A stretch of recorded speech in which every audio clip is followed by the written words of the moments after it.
Centro de Investigación en Ingeniería y Ciencias Aplicadas.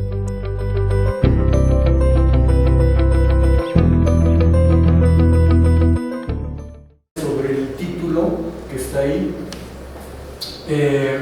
es una plática académica, pero no está dirigida realmente a los estudiantes, a la parte dura académica, está orientada, enfocada realmente a un público en general, ¿no? Si viviera el jardinero, pues se podría también sentar, escuchar y no sé qué tanto, pero algo le iba a pescar, ¿no? A medida que uno iba a tener conocimientos un poquito más elevados, pues iba uno a entender mejor, pero no se trataba de enfocar a un grupo académico privilegiado porque los temas que vamos a tratar son diversos y para tener un conocimiento profundo de cada uno de esos temas, pues el público también tendría que ser especial.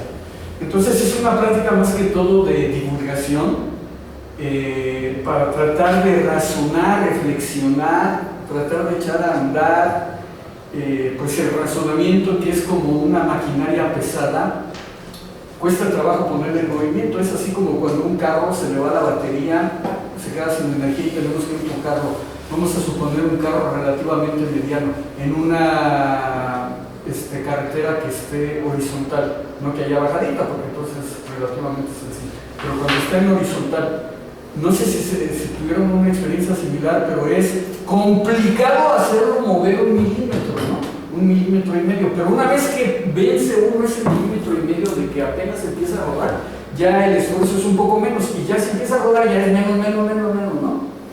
El cerebro funciona un poco así.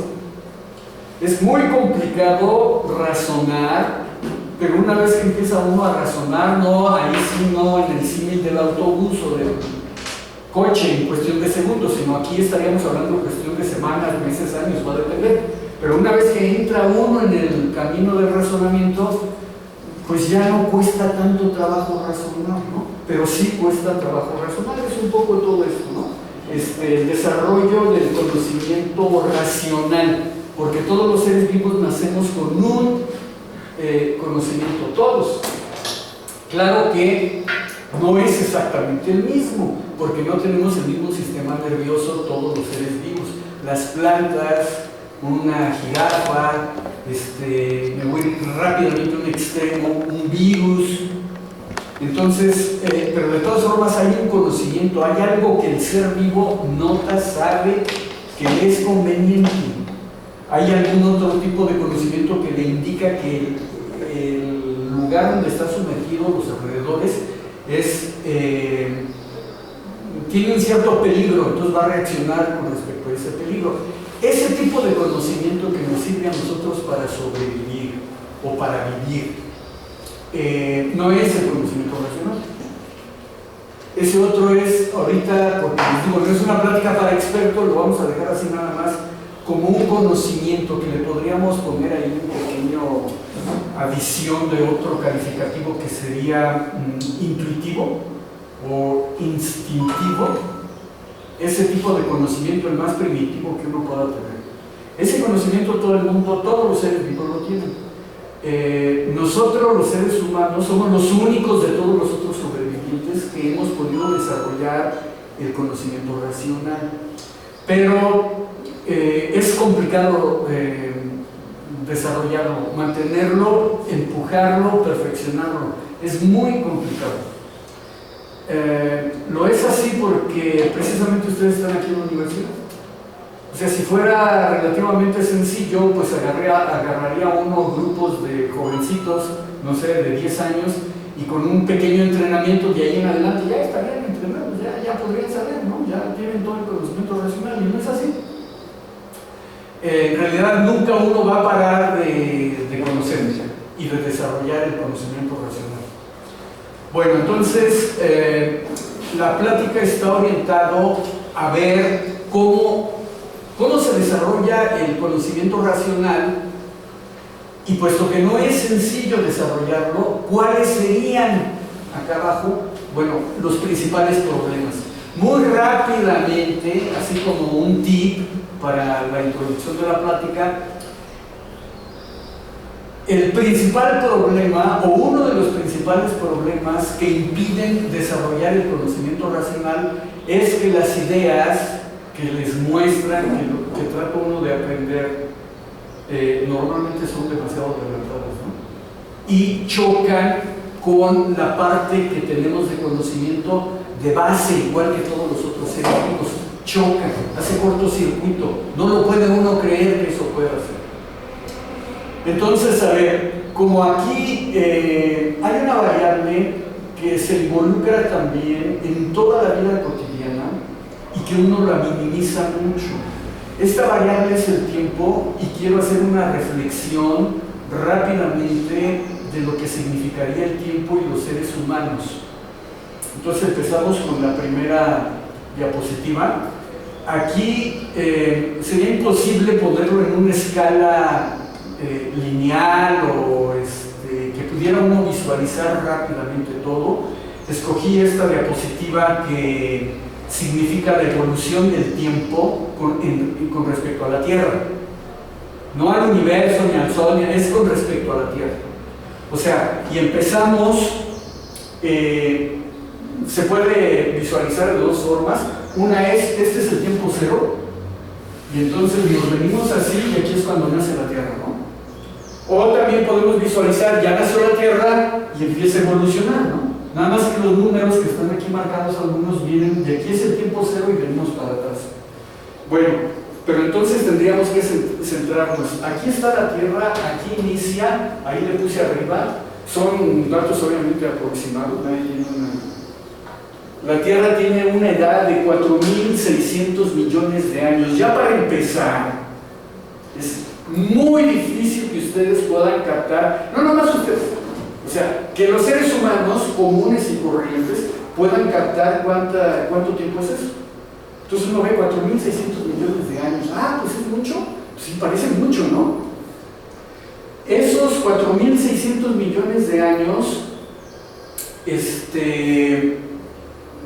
digamos, comparados con el Sol lleva como unos 5.500, 6.000 millones de años, o sea, obviamente es más tiempo que la Tierra.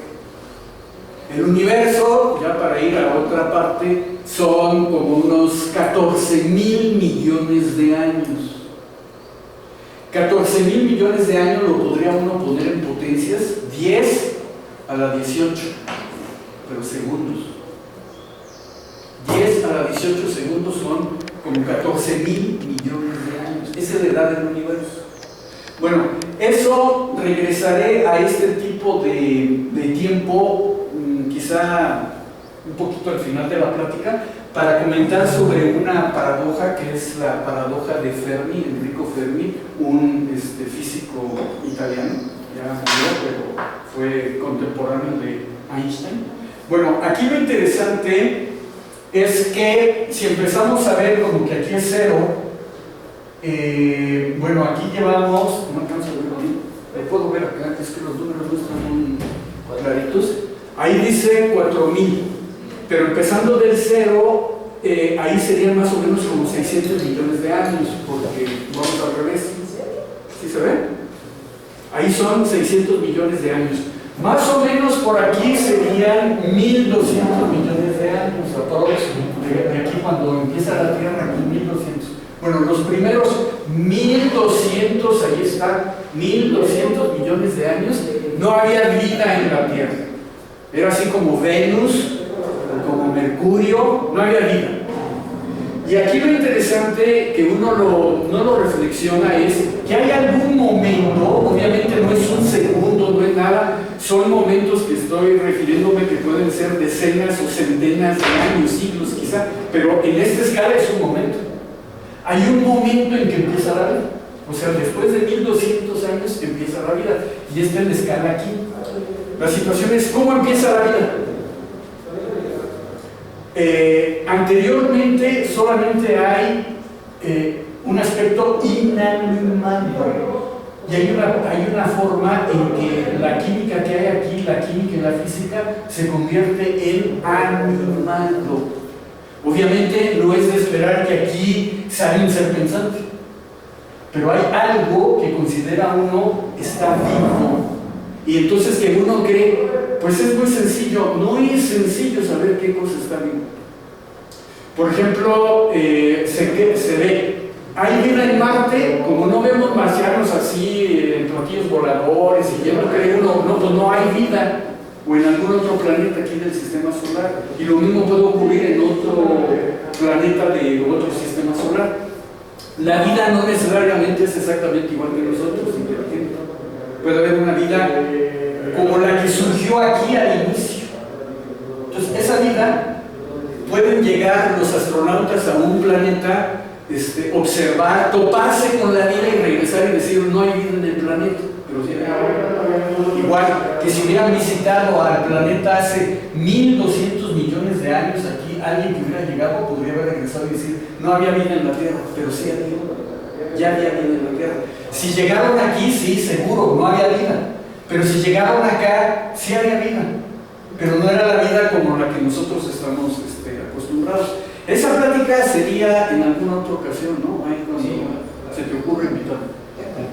Bueno, entonces, a partir de aquí, todo esto, hubo vida, pero una vida principalmente de esa indistinguible, principalmente virus, bacterias. Ya las bacterias sí es obvio que tenían vida, pero el virus no tanto. Bueno, fíjense, hasta 570 millones de años. Ahora, vistos desde acá está el cerro, de aquí para acá. O sea, pasaron prácticamente 4.000 millones de años en los que no había vida organizada pluricelular. Casi 4.000 millones de años. A partir de ahí empieza ya la vida relativamente completa. Y ahí van. Entonces, los mamíferos aparecen más o menos como por aquí. Y después de ahí, bueno, nosotros, el ser humano, aquí hay una línea, la evidencia que hay es que el ser humano como nosotros, no aparece tampoco así de la noche a la mañana, o sea, hay una evolución. Pero anteriormente, digamos, en un tiempo, aquí dice 2 millones, en un tiempo que sea 1 millón de años, los restos de los restos de homos que se han encontrado no son seres humanos, o sea, son los anteriores a los seres humanos. Un ser humano así como nosotros, que cumple las características de un ser humano, los datos científicos que se tienen son como hace 100.000 años. No quiere decir que ahí empezaron los seres humanos. Lo único que quiere decir es que las evidencias que existen tienen ese tiempo. Si encuentran una evidencia de 200.000 años, pues entonces se recorre la afirmación, ¿no? Y en vez de decir que tiene 100.000 años, decimos que tiene 200.000. Pero recorriendo más para acá han encontrado restos también que son como de 500.000 años, pero no son seres humanos, por las características que tienen. Entonces hay un momento en que esos homínidos se transforman realmente en seres humanos como nosotros, pero no han encontrado la evidencia, por lo tanto no sabemos exactamente cuándo, en la evolución, cuándo hay un ser humano. Pero a partir de ahí, bueno, ya somos seres humanos y tenemos el conocimiento igual que tenían el conocimiento básico todos estos seres vivos hasta llegar aquí cuando apareció la vida en la Tierra. Todos compartimos, claro, con ciertas características, ese conocimiento. Los seres humanos obviamente no son excepción y como vienen de una evolución, ninguno de estos tiene conocimiento racional. Era como por lógica, no hay una evidencia que el ser humano, igual que todos los otros que estaban ahí acompañándolos, no nacieron, no evolucionaron para producir, para crear, para desarrollar un conocimiento racional. Tenía que ser igual que todos los demás, porque tenía que ser diferente. Sin embargo, sí, último fue una adaptación, que todas las especies tienen adaptaciones al medio ambiente. Por ejemplo, los tigres dientes de sable ya no los vemos por acá. ¿Por qué no están por acá? Porque desaparecieron antes que ellos los mamut o los otros herbívoros enormes con los cuales servían de alimento a ellos. Ellos no se pudieron adaptar a comer otro tipo de animales y entonces perecieron. Pero hay especies que sí se fueron adaptando.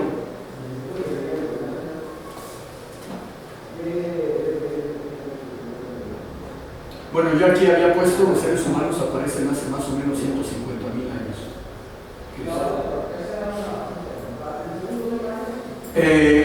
Aquí está un poco lo que acabo de comentar sobre lo del conocimiento, y a la izquierda son las actividades prácticamente que uno puede caracterizar a un ser vivo, digamos, nacer, crecer, reproducirse, morir, otra vez, pero cuando aparece la vida en la Tierra, esas características que están allá a la izquierda no necesariamente se cumplen, no son claras. Por ejemplo, los virus no nacen, las bacterias tampoco nacen. Las bacterias se reproducen, una sola bacteria partiéndose a la mitad. Y luego dice morir. Ahí también está un poco medio complicado cuando hablamos de virus. Los virus se mueren. Entonces, hasta donde se sabe, los virus no se mueren. Los virus, cuando están animados, y los podemos clasificar como virus, tienen un comportamiento igual que, o sea, más rudimentario que igual que los seres vivos. Cuando se ven atacados, el ambiente es en contra de ellos. Varios de ellos lo que hacen es como cristalizar y no son muy diferentes a un grano de sal, a un mineral. Entonces un grano de sal puede quedar como un grano de sal por siempre. Entonces el virus puede quedar ahí por siempre.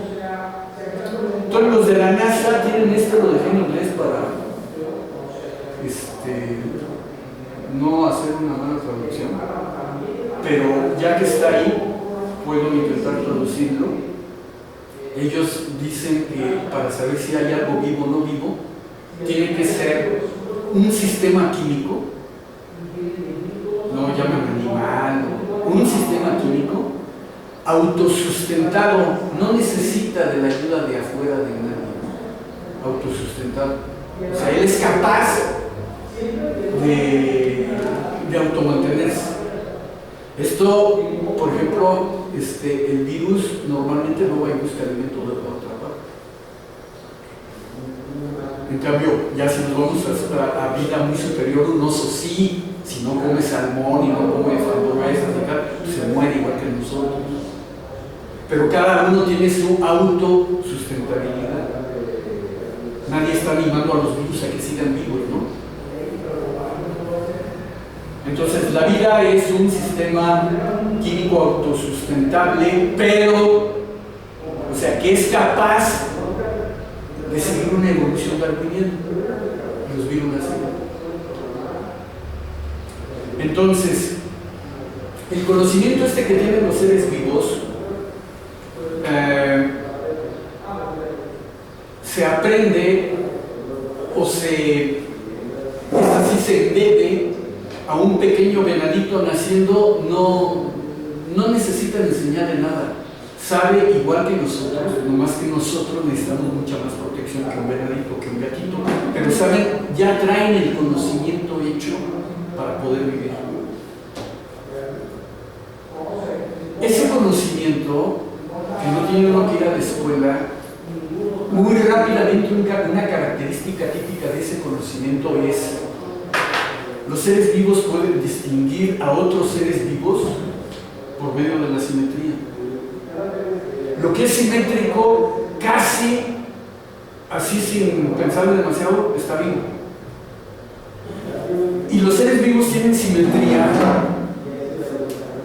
porque hay gravedad en la Tierra. Si no hubiera gravedad en la Tierra, la simetría para un ser vivo no significaría nada.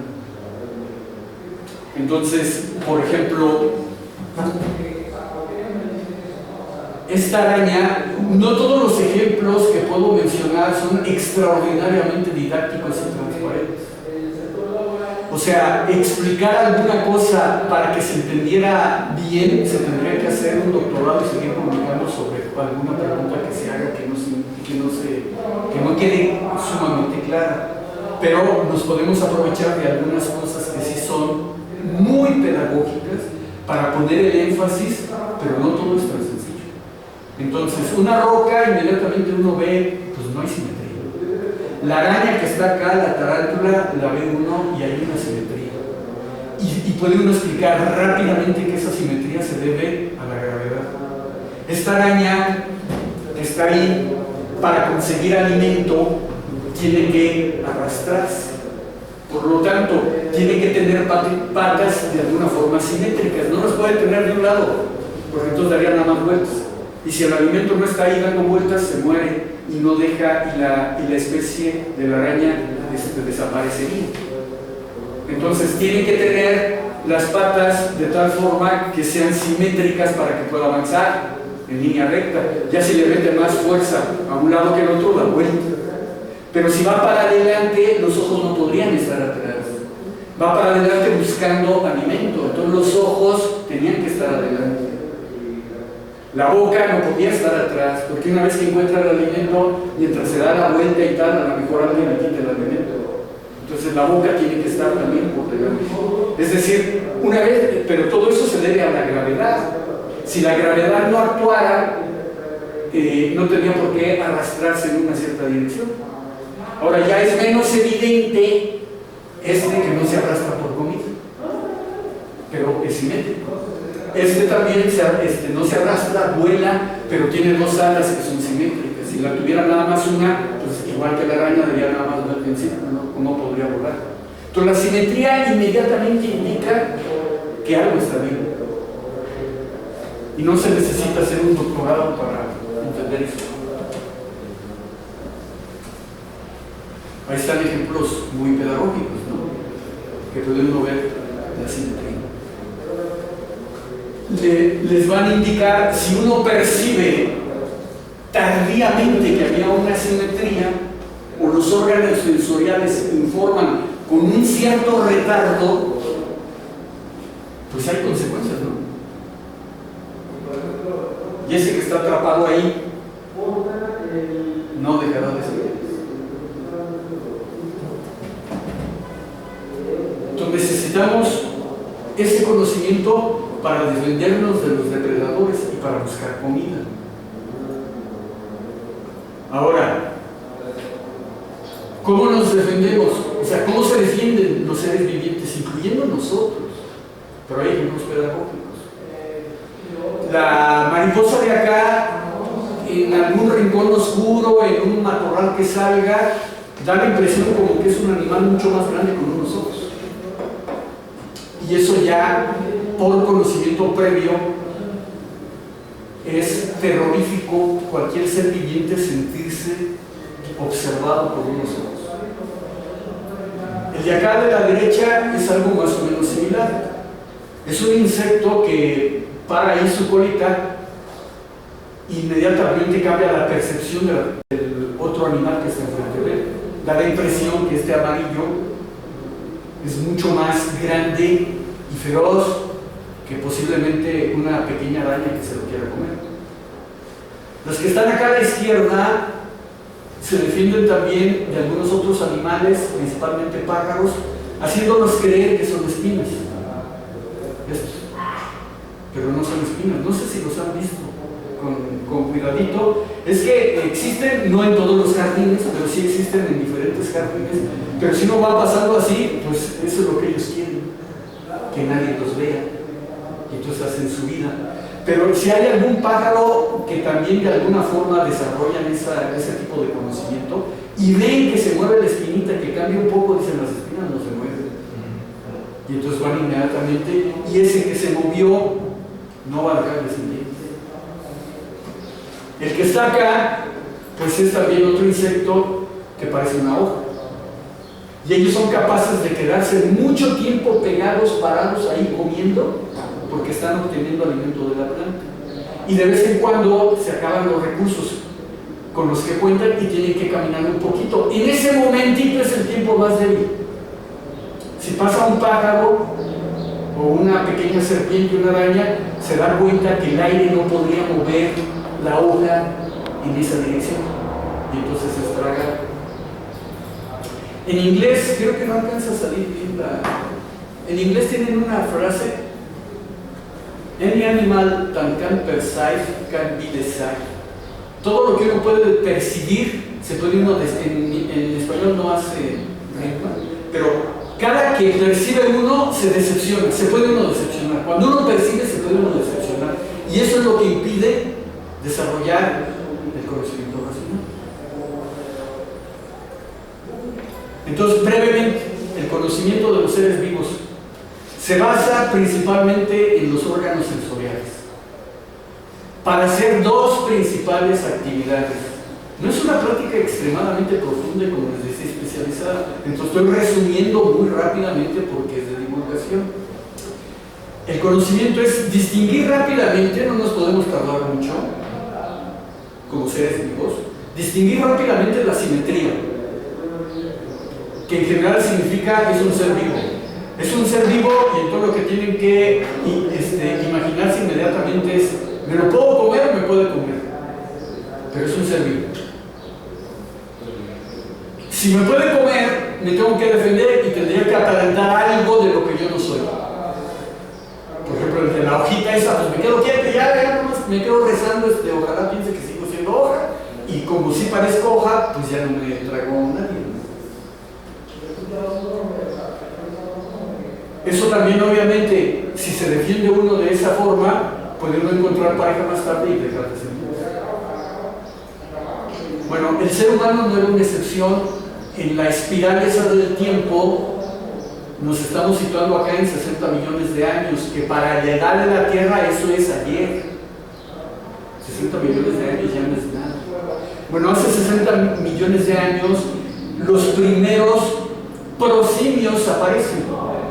De ahí venimos. Pero los prosimios, obviamente, acá vienen de una más atrás. Si le continuamos viendo, pues somos parientes del primer ser vivo, el virus primero que apareció en la Tierra.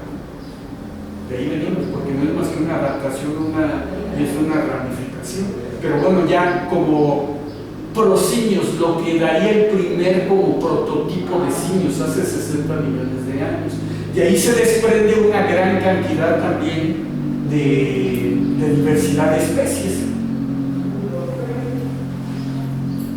Siguiendo por la rama derecha, vemos algunos parientes de nosotros, como el gibón, el orangután, el gorila, que muchas personas pensaban que era nuestro pariente más cercano, pero no lo es. El que es el chimpancé.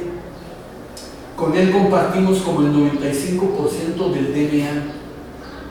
Y el ser humano, pero ya no como ser humano, como nosotros, que ese tiene 150,000 años. Veanlo con respecto al chimpancé en la escala a la izquierda. Obviamente son escalas aproximadas, se los puedo comentar. El chimpancé, donde tiene la ramificación con el ser humano, son 7 millones de años. O sea, esa ramificación, si yo la pongo acá, son más o menos como 7 millones de años. Hace 7 millones de años, los que dieron orígenes a los seres humanos nos desprendimos de los chimpancés. Hace 7 millones de años. Pero ahí viene una serie de otros homínidos. El hombre de Neandertal ya es uno de los últimos.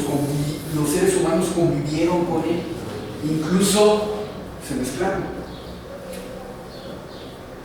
Entonces llegamos hasta el ser humano.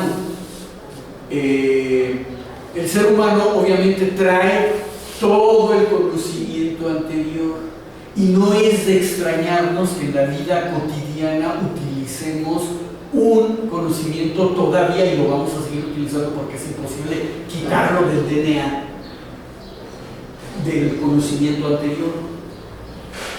Ahí está un ejemplo. En la parte masculina se nota un poco menos, pero en la parte femenina, bueno, hay que aparentar lo que uno no es para poder conseguir pareja y dejar descendientes. Hay ejemplos también masculinos, pero bueno, ese sería otro tema también interesante, que que ahí ya creo que la va apuntando los temas que están quedando pendientes. De hecho. Bueno,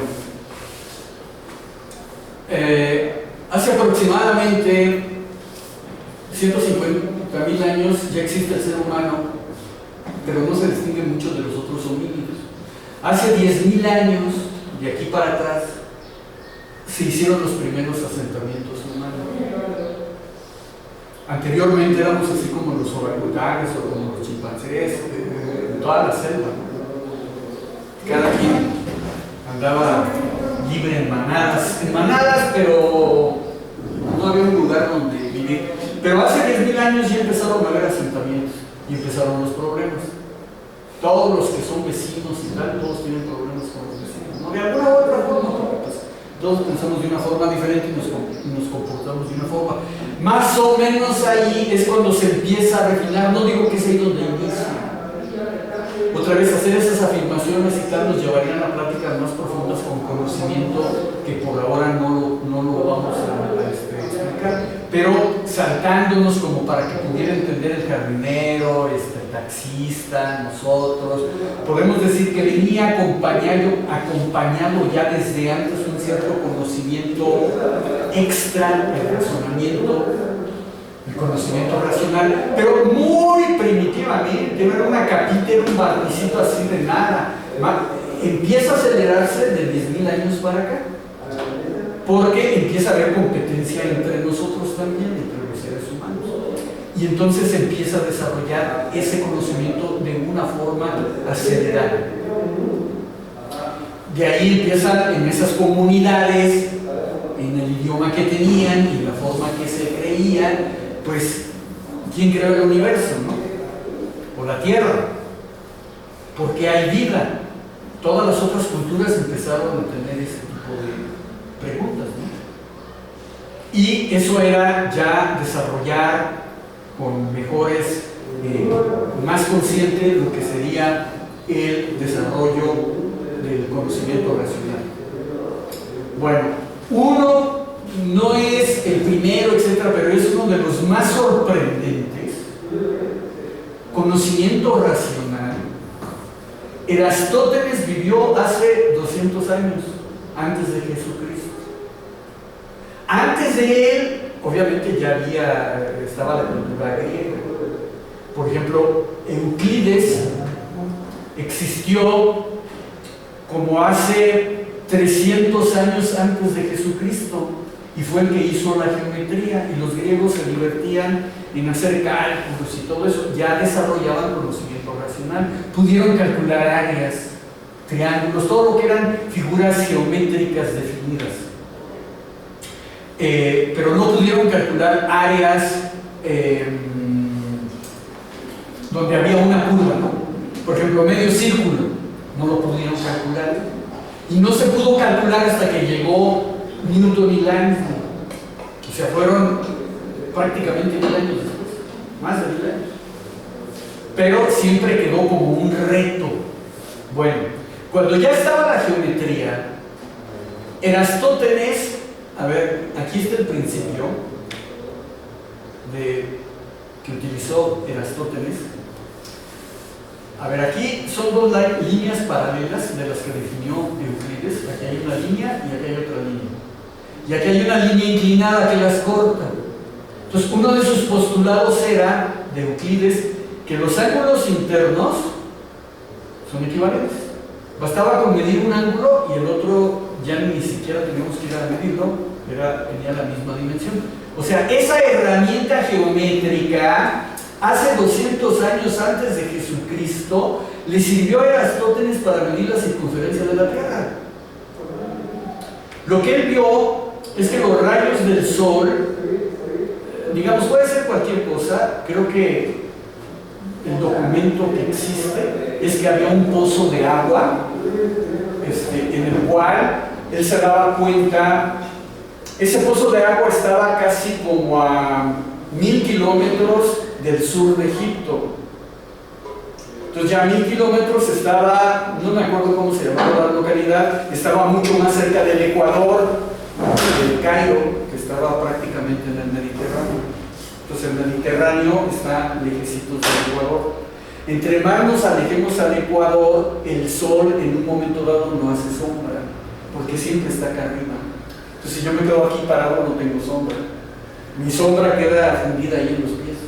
Entonces lo que se dio cuenta Aristóteles era que un pozo en esa localidad no generaba, el sol entraba directamente al fondo del pozo, se veía el agua. Pero si hacían un pozo en El Cairo, no entraba el sol. El sol queda un poco inclinado. Igual que si había un poste, ahí donde estaba el pozo, el poste igual no daba sombra. Pero el poste sí daba sombra, por ejemplo en El Cairo. Entonces ahí lo llevó a decir por qué da sombra. Era observación, o sea, ese es el conocimiento racional. Observar con los órganos sensoriales, pues no tenía microscopios ni ninguna nada, igual que los otros seres vivos, es con los órganos sensoriales. Observo y reflexiono. Entonces él observa y reflexiona. ¿Por qué hay sombra allá y acá no? La única explicación para él, no tengo una hoja de papel, pero es, si ponen un foco lo pueden hacer así muy rápidamente, como algo muy rápido. Si ponen un foco acá, una hoja de papel con unos palillos y la doblan, pero tienen cuidado que el primer palillo quede alineado a la hoja, como se dobla, hace sombra. Entonces lo que dijo Aristóteles es: la Tierra es redonda. Es la única explicación para que haya sombra. Pero se imaginan la idea que tiene hace 200 años antes de Jesucristo. Que todo el mundo pensaba que era plano. Entonces si alguien dice la Tierra es redonda, no lo pueden creer. Como decía al inicio en la presentación, son ideas extremadamente avanzadas para la época. Choca con lo que uno percibe. No puede ser que la Tierra sea redonda. Pero él creía, era la única explicación razonable, que creía que entonces era redonda la Tierra. Entonces, partiendo de esa hipótesis, porque no podía probarlo, este es el poste que hace sombra y este otro poste es el que no hace sombra. Entonces él suponía, si yo lo prolongo hasta el centro de la Tierra y el otro también lo prolongo a que pase, este ángulo que se va a formar aquí es el mismo ángulo que se va a formar acá, por el principio que está acá de la geometría. ¿Sí se capta? O sea, este es un problema de primaria, o no sé en qué momento se ve la geometría. O sea, pero con ese conocimiento, un niño podría encontrar la superficie de la Tierra. Entonces, con eso nada más de ángulos internos son equivalentes, y pensando en que la Tierra tenía que ser redonda, conocía la altura del poste ¿Sí están de acuerdo? Conocía la altura del poste de que está acá. Conocía también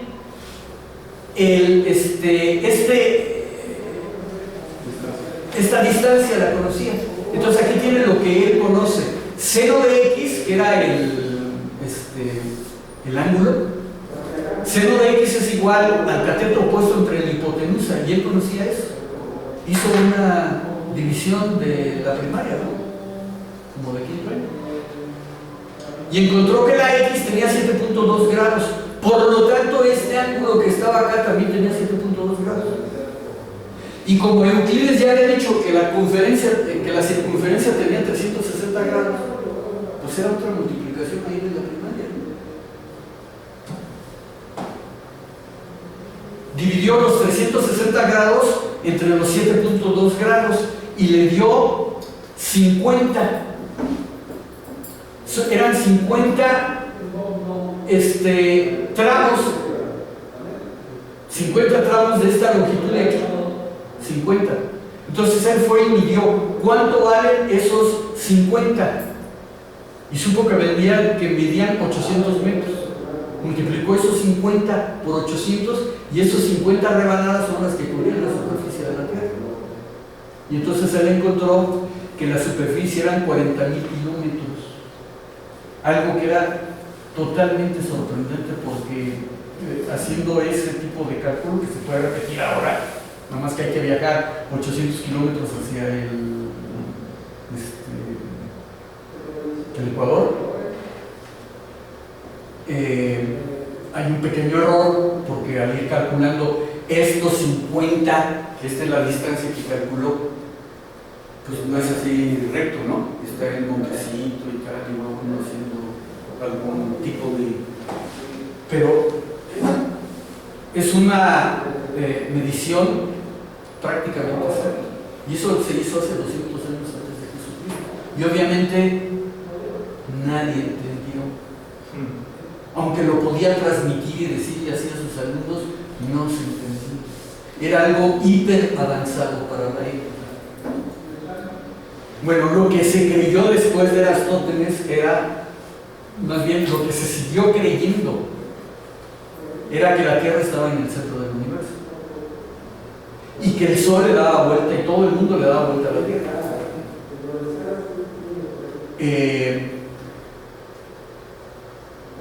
Ese modelo lo desarrolló Ptolomeo y ese modelo fue aceptado, aquí está, por 1.400 millones, 1.400 años.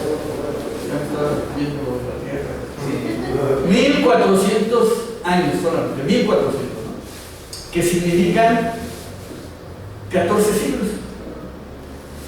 Pues es un montón de tiempo. Nacer sumergidos en esa sociedad donde te dicen que la Tierra es el centro del universo. Después, cuando quiere uno cambiar eso, es complicadísimo. Entonces, ¿por qué duró tanto tiempo ese modelo erróneo? La respuesta es porque nosotros los seres humanos, ya éramos seres humanos tan inteligentes como ellos, pero los seres humanos, igual que los animales anteriores o los animales contemporáneos en los que se habían muerto antes, como los dinosaurios, etc., el razonamiento que tenían o el conocimiento era a través de los órganos sensoriales. Y si ustedes se levantan un día en la mañana, muy temprano, digamos a las 5 de la mañana, y observan el cielo, van a ver un destello por alguna parte. Y si se quedan un poco más, ven que el sol sale, bellísimo sale. Y poco a poco uno ve, lo percibe, que el sol va caminando y después se esconde. Eso es lo que me indica la vista, que es un órgano sensorial. No hay duda que está caminando hacia una trayectoria, por lo tanto, este modelo es correcto, porque mis órganos sensoriales lo captan y puedo decir, lo estoy viendo con mis propios ojos, ¿no? Como una evidencia. Pero había una frase que les dije que estaba en inglés, lo que percibe desanima.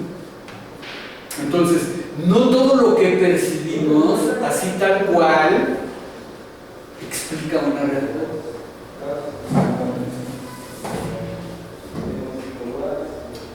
Fue hasta en diferentes años, miren, desde 1500 a 1624 pasó también un siglo aprox. En ese siglo hubo 3 personas, Galileo, Kepler y Copérnico, Galileo y Kepler, que contribuyeron a desbaratar, a derrotar el modelo de Ptolomeo.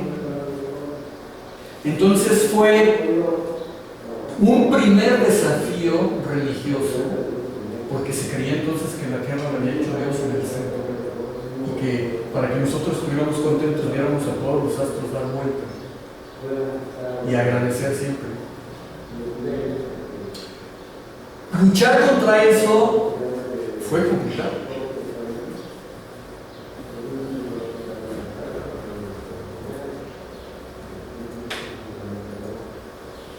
Se creía que la edad de la Tierra, que la había creado Dios, se hicieron los primeros intentos, fue en 1650 por James Ussher. Entonces la metodología de él fue agarrar la Biblia y empezar a ver, ¿quién fue el primer ser humano?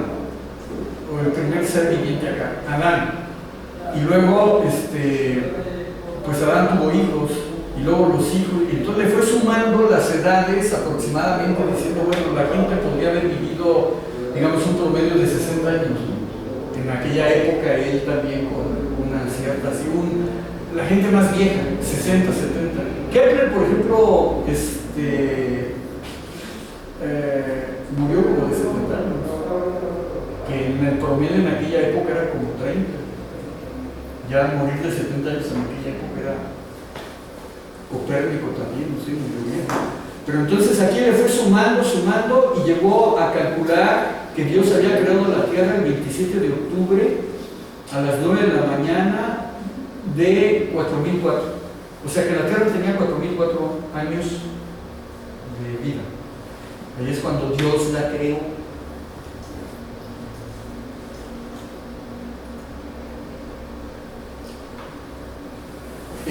Y se quedó uno con esa impresión hasta más o menos 1779, donde un francés, Leclerc, hizo un cálculo ya no tan religioso, sino que fue por temperaturas, empezó a ver, porque si uno escarba, uno nota como que más abajo la Tierra está más caliente que arriba. Entonces él fue escarbando y viendo y haciendo unos cálculos, y a través de la temperatura de ciertas rocas y algunos cálculos ahí, como yo le dio a entender, pues era 1779, ya había bastante de física sobre todo. Pues ya Newton ya había hecho la mitad de la física y estaba esperando nada más a su compadre Maxwell que hiciera la otra mitad. Pero entonces él calculó que eran 75,000 años. Como ven, ya era pues una orden de magnitud más arriba, ya era mucho tiempo, 75,000 años. Fue en 1860 y tantos, acá nosotros estábamos luchando contra los franceses, cuando William Thomson recibió un encargo real de calcular la edad de la Tierra. Y como él sí conocía, sabía matemáticas y tenía una teoría mucho mejor, pero siguió el mismo método de Leclerc, empezó a escarbar y ver temperaturas en diferentes minas de carbón que había en Inglaterra, empezó a coleccionar datos y tal, y obviamente pues no era todo tan homogéneo, entonces él calculó que eran de 20 a 100 millones de años lo que tenía la Tierra de vida. Pero como era Lord Kelvin, pues todo el mundo lo agarró como que si hubiera sido, no había ningún otro cálculo tampoco, y él le puso mucho termodinámica, entonces eso quedó como establecido. Por esa época, Darwin, que fue contemporáneo de Kelvin, cuando Darwin entró a la universidad, tenían un plan de estudios en el cual en la página 1 luego inmediatamente decía: Dios creó al ser humano, porque tuvo que aprender Darwin. Pero ya en 1859 él postuló su teoría de la evolución. Dijo: no, Dios no nos hizo, venimos de un proceso evolutivo. Entonces dio esa conferencia a la cual asistió Kelvin.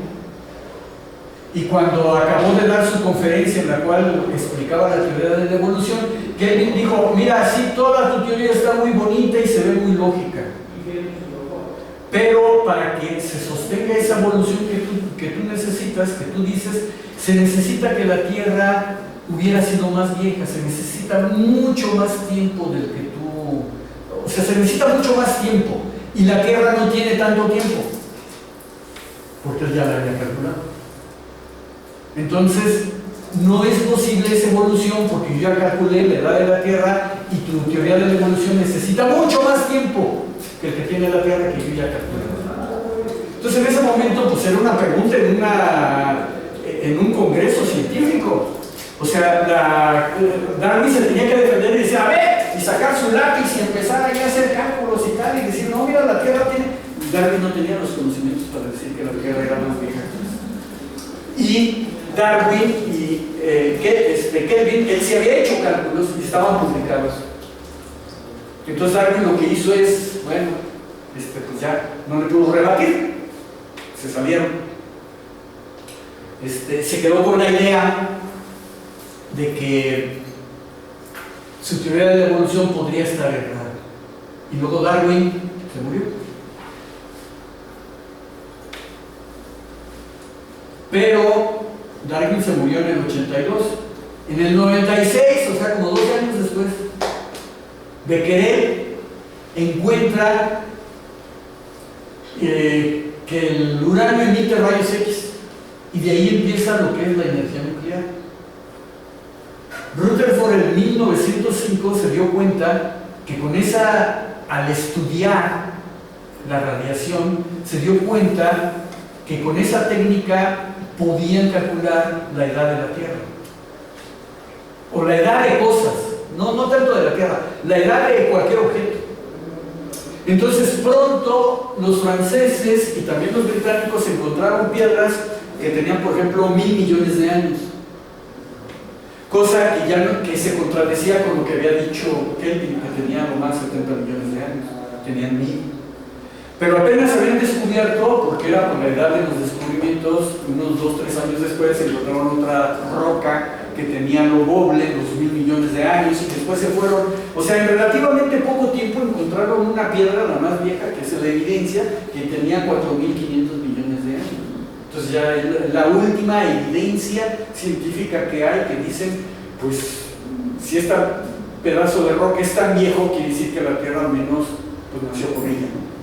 Entonces ya cuando había en aquella época 3.000 millones de años, Darwin se dio cuenta, perdón, Darwin ya estaba muerto, Kelvin se dio cuenta que la teoría de Darwin sí podría ser correcta, porque había tiempo suficiente para hacer eso. Entonces él públicamente, como caballero, pues se disculpó y dijo, pues ya se murió, ¿no? Pero ahí el hijo, cuando te vayas, lo encuentras y le dices que sí tenía razón, o sea que sí, a lo mejor sí es cierto, pero se disculpó.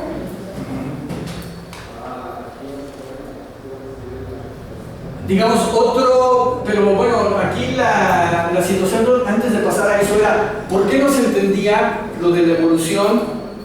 Porque la idea estaba también extremadamente avanzada para el momento, ¿no? Otra idea muy avanzada para el momento, y fíjense que son más o menos los mismos años. No se entendía qué era el electromagnetismo. Por aquella ocasión había como 4, 5, 7 teorías del electromagnetismo. Cada una explicaba un cachito de las cosas. Pero si ya que entendí este cachito lo traía para acá ya no funcionaba, pero entonces funcionaba otra teoría. Entonces esta teoría me explicaba esto, pero cuando lo traía para acá ya no funcionaba acá, ni funcionaba por aquí. Entonces era un relajo enseñar electromagnetismo en una universidad, porque cuando muestra los fenómenos, pero tengan cuidado, porque si se sale uno de aquí para allá ya no van a funcionar las ecuaciones que les dio trabajo en encontrar, ya no son estas otras, pero esas como, ¿de dónde salieron? No, pues salieron acá, pero no se pueden aplicar allá. Entonces ya, si de por sí, luego de por sí, pues no nos entendía la física, ¿no? Entonces acá, más de lo que llegó, pues es casi prácticamente a juntar todas esas teorías, ¿no? Las juntó y hizo sus ecuaciones de Maxwell. Uno de los principales aportaciones fue que él encontró con lápiz y papel, porque no hizo experimentos, encontró la velocidad de la luz, que sabía que era la velocidad de la luz porque ya para esa época ya tenía datos experimentales de la velocidad de la luz. Entonces él estaba ya seguro que era la velocidad de la luz, pero él con lápiz y papel encontró la velocidad de la luz, 300.000 kilómetros por segundo. No fue a hacer ningún experimento. Es decir, que si él ha hecho ese trabajo, la velocidad de la luz se empezó a calcular como en 1600, a finales de los 1600. Bueno, si él ha calculado eso al empezar 1600, ¿se imaginan? Sin hacer ningún experimento calcular la velocidad de la luz. Bueno, él lo encontró más o menos acá, la velocidad de la luz, y él sabía que estaba correcto porque ya se conocía el dato, lo cual sorprendió a todo el mundo. Pero la primera pregunta de sus colegas físicos fue preguntarle a Maxwell, con respecto a qué mediste la velocidad. Velocidad es distancia entre tiempos. Si no te moviste, Estabas ahí sentado, haciendo cálculos. ¿Cómo calculaste la velocidad? ¿Con respecto a qué? ¿Qué se movió? ¿Tu hoja se fue volando? ¿Qué? ¿Cómo mediste? Bueno, Maxwell no pudo responder. Y los que preguntaban tampoco tenían la respuesta. Pero sabían que era correcto lo que había hecho Maxwell. Entonces ahí otra vez, ¿qué es lo que ocurre? Ideas, preguntas muy adelantadas para el tiempo, que impiden desarrollar el conocimiento racional. Impiden porque da miedo, da duda. ¿Habré hecho bien las cuentas? ¿Me repasó? Pues están bien todos los cálculos, pero entonces, ¿con respecto a qué sí medí la velocidad si no hice experimentos? Entonces supusieron ellos que había un éter en el espacio. Maxwell tenía una idea de cómo probar este tipo de cosas, que muy rápidamente el experimento está ahí, lo pueden googlear, se pueden divertir y está interesante. No es algo complicado, pero sí es algo laborioso. Cualquier persona de ingeniería de cualquier grado, incluso un buen estudiante de preparatoria puede hacer ese tipo de cálculos, pero lo que proponía Maxwell era un poquito de la física clásica común y corriente. Si vamos en una plataforma avanzando a 10 kilómetros por hora y yo estoy parado en la plataforma y lanzo una piedra a 10 kilómetros por hora, el que está acá abajo ve que la piedra va a 20, porque se suman las velocidades. Y si ahora la plataforma sigue caminando para acá a 10 kilómetros por hora y yo lanzo una piedra a 10 kilómetros por hora, para el que está acá, la piedra no avanza, porque son 10 menos 10.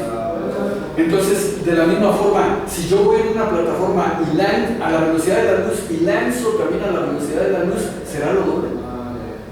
Entonces, Maxwell planteó un experimento como un artículo, razonando y poniendo a ver si se hace se lo llevó al editor y dijo, no, eso es una tontera, no. Entonces no se lo publicó ni nada, pero se quedó de alguna forma documentado esas ideas de Maxwell. Y fue hasta mucho más tarde, fue más tarde, en 1887, que Michelson y Morley retomaron ese experimento. No es como lo estoy describiendo aquí, es una forma muy simplificada, pero es nada más como para avanzar, para darle idea de lo que acabo de comentar de la piedra. Si me muevo para acá y lanzo la velocidad de la luz aquí, la velocidad sería la suma y para allá es la resta. Entonces, cuando lo hicieron, Michelson y Morley siempre les dio la velocidad de la luz constante. Entonces, haciendo geometría y viendo y calculando y tal, ahí están arriba Lorentz y Fitzgerald. Uno es holandés, creo que le dio clases a Einstein, y Fitzgerald es irlandés. Tomaron los datos experimentales de estos, de Michelson y Morley, y la única explicación que tenían para que la velocidad de la luz fuera constante, independientemente de la velocidad en la que iban, la única explicación era que el tiempo se dilataba por la distancia, lo cual chocaba otra vez con la idea que uno tiene. ¿Ustedes creen que el tiempo se iba a dilatar? Que si alguien iba a estar en otra parte, por ejemplo alguien que esté en París, el tiempo iba a transcurrir más a prisa allá que acá. Pues es el mismo tiempo. A donde quiera que nos vayamos es el mismo tiempo. Esa es la idea, igual que pensar que la Tierra es redonda. La respuesta es que no, que el tiempo es relativo, que el tiempo sí se puede dilatar. Pero para poder observar esa dilatación del tiempo, necesito uno estar casi al 99% de la velocidad de la luz, y nadie lo va a lograr. Entonces, como nadie lo va a lograr, era la misma idea de Eratóstenes: la Tierra es redonda. Pues para probarlo tenía uno que darle la vuelta a toda la Tierra para ver si salgo de un lugar y llego. ¿Quién iba a poder hacer eso en la época de Eratóstenes? Nadie. Acá cuando ocurrió este fenómeno, ¿quién podía viajar o tener cálculos a la velocidad de la luz? Nadie. Por lo tanto, son ideas extremadamente avanzadas que no se entienden. Bueno, llegó Einstein, que le acusaron, ahí también está interesante como un chisme Lo que él hizo fue hacer cálculos como hicieron aquellos. Pero ellos lo que hicieron y que encontraron que la única forma era que la distancia se acortara o el tiempo se dilatara con los datos experimentales de ellos. Ellos interpretaron estos datos experimentales nada más y llegaron a una conclusión de que el tiempo o la distancia o ambos se dilataron. Pero con respecto a este experimento, nada más para explicarlo. Lo que Einstein llegó es para hacerlo de una forma general, obviamente incluyendo este experimento. Entonces le dijeron, hubo cosas así que, no, es que él se fusiló el razonamiento de ellos para... Pues el razonamiento es el razonamiento. Y él cuando sacó su teoría especial de la relatividad, él dijo que no conocía este experimento. Pero cuando se aplicó se encontraron los mismos resultados que habían obtenido Lorentz y Fitzgerald. Pero ellos su error fue enfocar únicamente a esto, y el otro lo hizo general en el universo. Era una ley. Entonces la teoría especial de la relatividad, digamos, entre otras cosas, lo que viene a demostrar es que la velocidad de la luz es constante. Por eso, si se mide para acá es constante y si se mide para allá es constante. Por eso ellos encontraron que la velocidad de la luz era constante. No hay ninguna nada y que no hay ningún éter, ¿no? Digamos, de las principales aportaciones. Obviamente todo eso no se entendió. Ya con eso le podían haber dado el premio Nobel. ¿Por qué no se lo dieron? Obviamente, yo no estuve en esa época ni en los chinos ni en Inglaterra, pero hay cosas que están escritas. Entonces, a partir de lo que esté escrito, yo tengo una impresión. Y mi impresión es que no se lo dieron por varias causas. Una, era judío. Y ya había una animadversión para los judíos. Y los que estaban como jurados del premio Nobel odiaban a los judíos. Entonces ya había algo ahí, ¿no?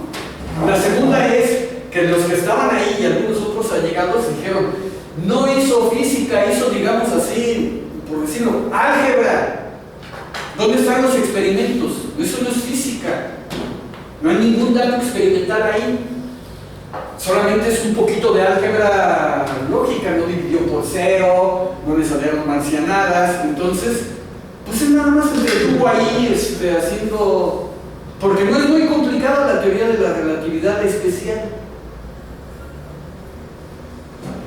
Entonces dijeron, no, pues eso es álgebra, digamos cálculo, para darle más cálculo, nada más, pero no hay ningún experimento. Entonces, judío, y que hizo nada más cálculo, pues no le dieron el premio Nobel, no entendieron que la velocidad de la luz era constante.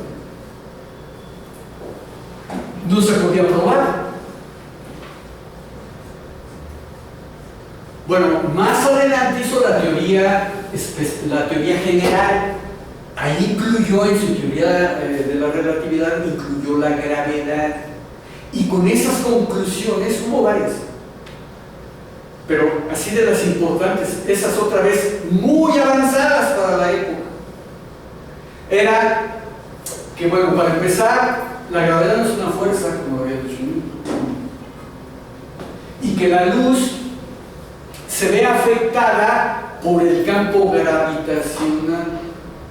De tal suerte que si aquí hay una estrella, nosotros vemos, si pudiéramos ocultar el sol porque nos deslumbra como un faro, si lo podemos ocultar aquí, yo estoy aquí, y me pongo aquí una barrera, no lo veo. Entonces yo veo una estrella. Pero por la posición en la que está acá atrás. ¿Cómo es que la puedo ver si el pensamiento de la época era que la luz viajaba en línea recta? ¿Cómo es que la puedo ver? Entonces, lo que Einstein dijo, la podemos ver porque la luz no sigue una línea recta, la luz es afectada por el campo gravitacional del Sol y entonces da la vuelta. Entonces sabían que había una estrella por ahí en astronomía. Y lo que esperaron es, a ver, que haya un eclipse, digamos que la luna se ponga aquí, para que el que esté observando acá, la luna le sirva como de mampara, ¿no? Y entonces pueda observar la estrella. Si lo observa, pues entonces Einstein tenía razón, pero si no se observa, quiere decir que no se observa porque la línea la luz va en línea recta. Y entonces Einstein, no era astrónomo, pidió la ayuda de astrónomos que se fueran a desplazar. Hubo un primer eclipse que estuvo anunciado en Rusia, en la parte donde está cerca ya como con Finlandia.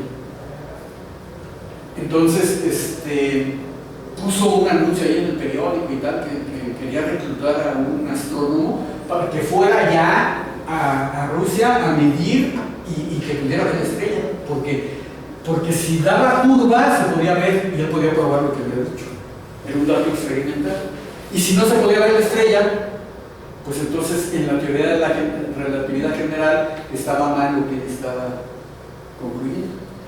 Entonces pues fueron varias personas como posibles candidatos para ir a medir. Ya llegaron a ver quién nos va a dar los viáticos y quién nos paga el tren y los hoteles. Y digo, no, yo no, ¿de dónde iba a tener el otro dinero si apenas tenía para comer? Entonces, como no había sponsor, pues no había tampoco gente muy entusiasta así de que viva la vida. Y luego tampoco tenían idea de que eso iba a ser tan trascendente ni nada, ¿no? Ya ahora, si nos regresamos para atrás, sobrarían los candidatos que hubieran ido para que su nombre apareciera ahí por los siglos de los siglos, amén. Total de que fue un joven alemán por ahí y él dijo, bueno, yo me voy con mi telescopio y se fue. Pero empezó la guerra entre Rusia y Francia, Rusia y Europa, pero Alemania en particular, y atraparon al astrónomo, lo metieron al bote, confiscaron el telescopio, etc. Pasó el eclipse y no vivió nada, ¿no? Luego no sé cuánto tiempo lo soltaron después, o a lo mejor hasta lo mataron.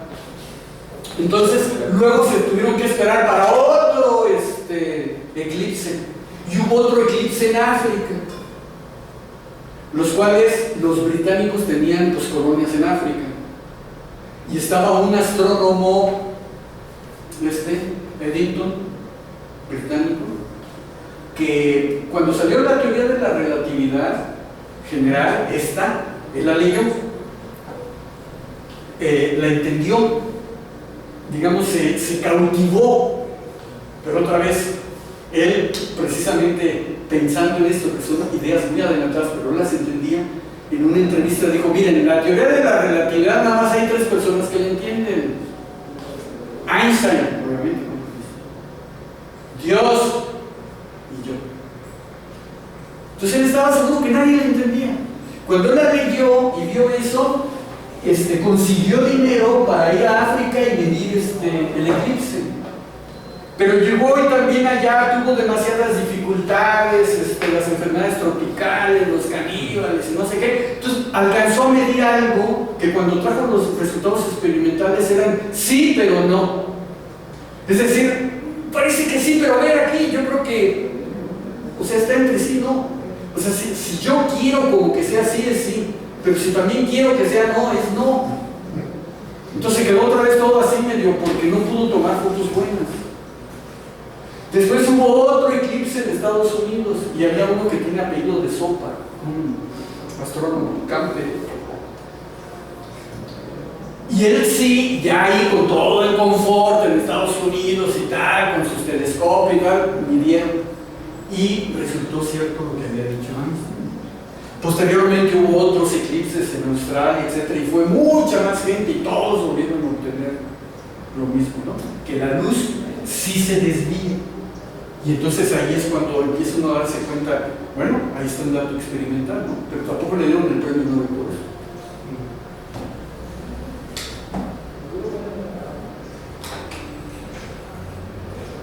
Él, en su teoría de la relatividad general, la buena, la que explica todo, encontró lápiz y papel, sin hacer experimentos, que el universo se expandía. Y Einstein, que es Einstein, no lo entendió. Y no lo entendió porque en la época se creía de alguna u otra forma que si Dios no había hecho el universo, pues el universo era estático, ¿no? No había nadie que pudiera pensar que el universo se expandía. Y él lo encontró haciendo cálculos. Y dijo, no, pues es que esto no puede ser posible. Entonces le metió por ahí una constante que equilibraba y tal, y que lo mantenía que no se expandiera. Fue hasta 1929, Hubble, con datos experimentales, vio con sus telescopios y tomó fotografías de galaxias y se dio cuenta que se estaban separando, que se estaba expandiendo el universo. Entonces cuando Einstein vio los datos experimentales, dijo,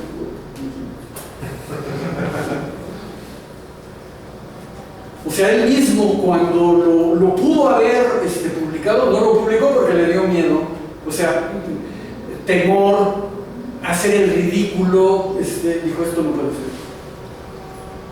Y cuando se dio cuenta, dijo, y quítale ya la constante esa que yo le metí, con esa ya voy a dar lo que da Hubble, sí se expande el universo. No sé en qué momento metí, Dios mío santo de mi vida. Bueno, miren, en 1962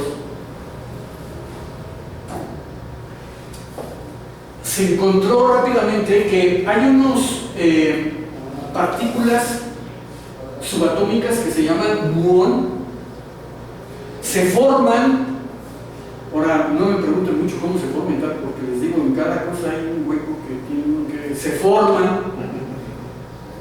Porque de la energía puede uno hacer materia, de la materia uno puede hacer energía, así rápidamente. Entonces, arriba en la atmósfera hay energía. Entonces, de alguna forma se forman, de la energía se forma materia, que son estos.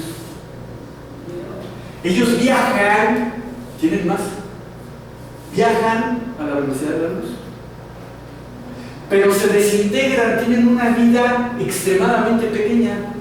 Aquí están, 2 millonésimas de segundo. Eso es lo que viven. Los muons se crean fuera de la atmósfera y en 2 millonésimas de segundo desaparecen otra vez. Se hace materia y luego se vuelve a ser energía. Pero como van a la velocidad de la luz, se calculó que de la atmósfera para acá son 15 kilómetros.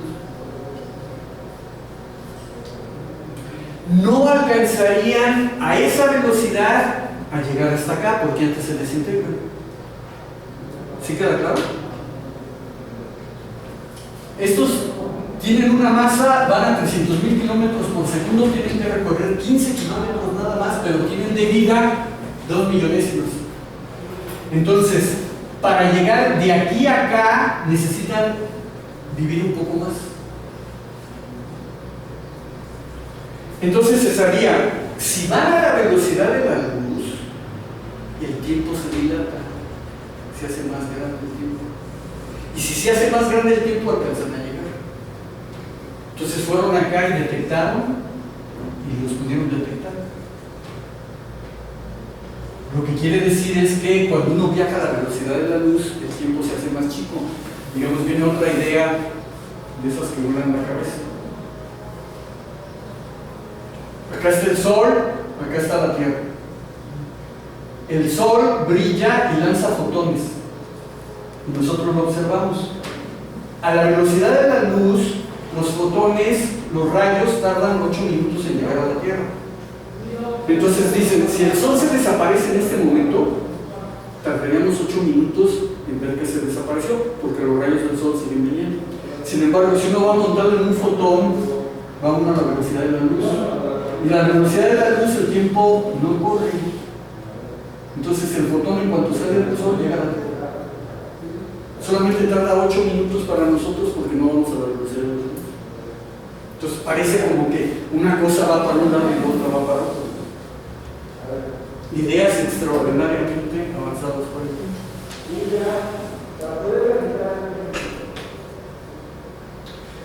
Bueno, para avanzar un poco ya más rápido y que haya preguntas, el conocimiento emotivo es que habíamos dicho, todos los seres vivos lo tienen, el racional, es el que aparece de alguna forma cuando nos desprendemos de los chimpancés hace 7 millones de años y se va muy lentamente adaptando, ¿no? De 10.000 años para acá es cuando se acelera mucho más y digamos después de la Edad Media, que es cuando se supone que empieza el renacimiento y el surgir de las ciencias, es exponencial.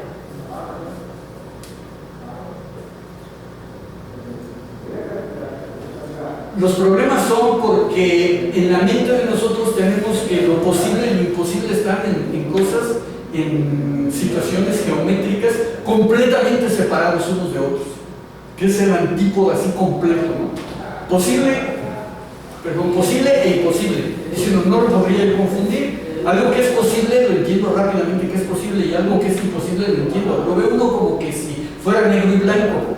No es así. Eso es lo que hace complicado todo. Esto queda claro. Física y metafísica. Y no se confunde uno. Igual que acá. Astronomía y astrología, no se confunde uno. Entonces va uno diciendo, esto está perfectamente. Sé que es posible y sé que es imposible. Química y alquimia. Yo sé que si tengo un pedazo de